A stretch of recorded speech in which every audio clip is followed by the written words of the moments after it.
जानी मां घोर थिया तुझे खिलण ता तुझे खिलण ता खिल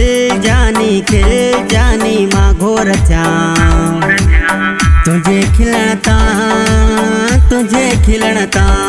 बचपन जो आशिको आया अॼुकल जो नाया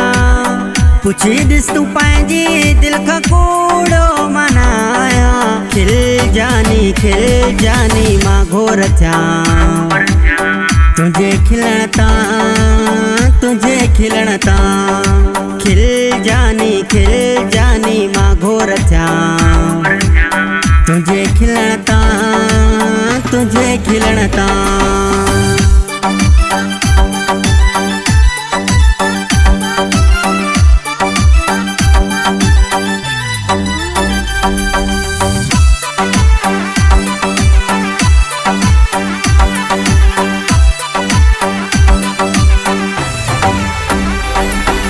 याद त कर स्कूल मूंसां कीअं हलंदो हुए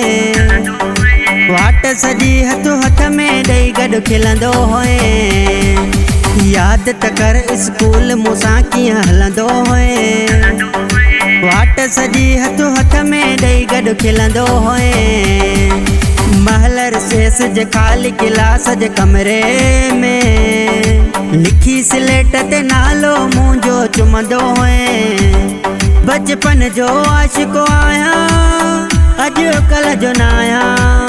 पुछी ॾिस तूं पंहिंजी दिलि खां कूड़ो मनाया खिल जानी मां घोर थिया तुझे खिलण ता तुझे खिलण ता खिल जानी मां घोर थिया तुझे खिलण ता तुझे खिलण ता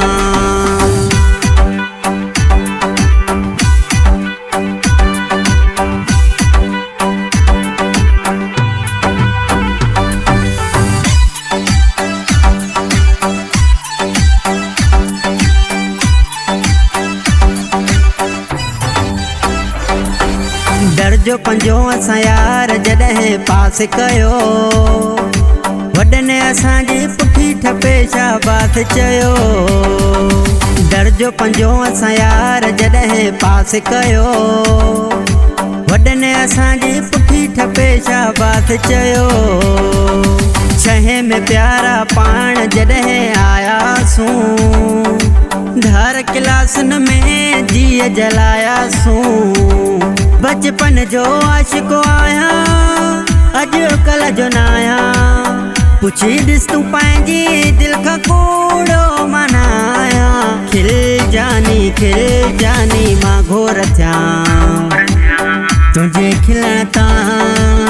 तुझे खिलण ता खिल जानी मां घोर थिया तुझे खिलण ता तुझे खिलण ता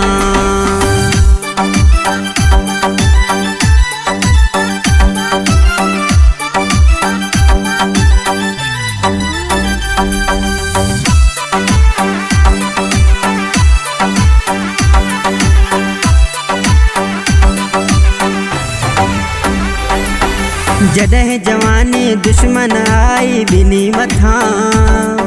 मूं ते घर जा ॿार तो ते पहरा लॻा जॾहिं जवानी दुश्मन आई ॿिनी मथां मूं ते घर जा ॿार तो ते पहरा लॻा 9 सालनि खां पोइ ॾिठो थम तोखे मिठा अच नज़ीर सां मिल थियूं ॿई यार कठा बचपन जो आशिको आया अॼुकल जो नाया पुछी ॾिस तूं पंहिंजी दिलि खां कूड़ो मनाया खिल जानी मां घोर थिया तुझे खिलण ता तुझे खिलण ता खिल जानी मां घोर थिया तुझे खिलण ता तुझे खिलण ता